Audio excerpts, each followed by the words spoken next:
SYNTH, so Serum, yeah. We like using Serum quite a lot with stuff. We tend to get the new driving techno synth. The sounds and stuff. Yeah, it's really like if we take all the stuff off here, it's quite like a dry, like basic sound almost. It's like just if I bring it up, it's just a basic, yeah. It's just a. It's just Juno saws in it, so yeah. I think this is a patch we've got, and then from one of the many sample packs we've bought over the years, and we've just tweaked with a few things here and there, and so there's that. And if I'll play it on this bit here.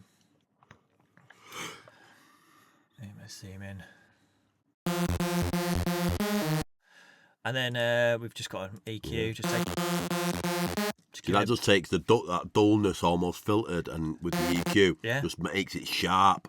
Yeah. You know, takes that bass away, because obviously we don't want it clashing with any bass clashing with any other. It's a good tip. EQ the bass out of the stuff you don't want the bass in, because your track. I mean, it sounds better on its own when you listen to a sound on its own with all the frequency range, but you're never listening to it on its own. It's in with the track, so get rid of that bass that you don't want clashing with your kick and your bass. Yeah. And then we've added in a decapitator, which is a distortion synth from Sound Toys. Just crisping up that top end, innit? It's not too much, is it? It's just a little bit. That's it before.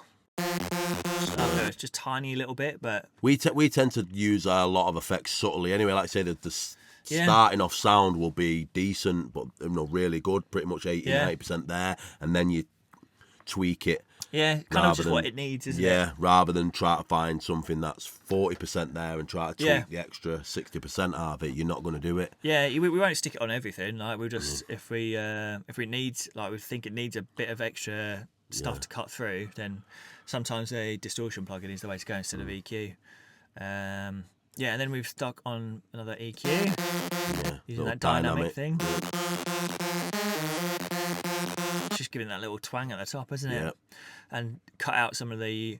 This will be like a mix down thing again. We've just cut out some of the fluff or the woolliness out of the low mid range there. We've got a sidechainer plug-in again, similar to. Adds a bit of pump on it, but the mix is down. You know what I mean, as well on that, so it's letting a lot of the signal through and only similar to the Asus. Yeah, it's just not full on pumping into nothing. Yeah, We've used a One Pro R2, which is a reverb, to give it like the reverb for the actual sound.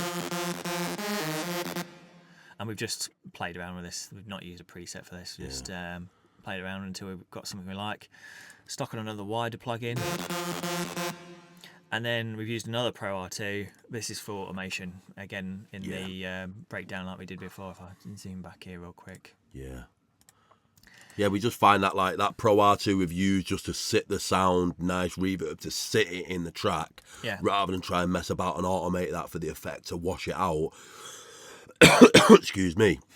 It's just easier to it's easier just to put another unit on at the end and use that purely just to wash it out. Yeah. And stuff. There you go. Yeah. So that's just part of the build up. Yep.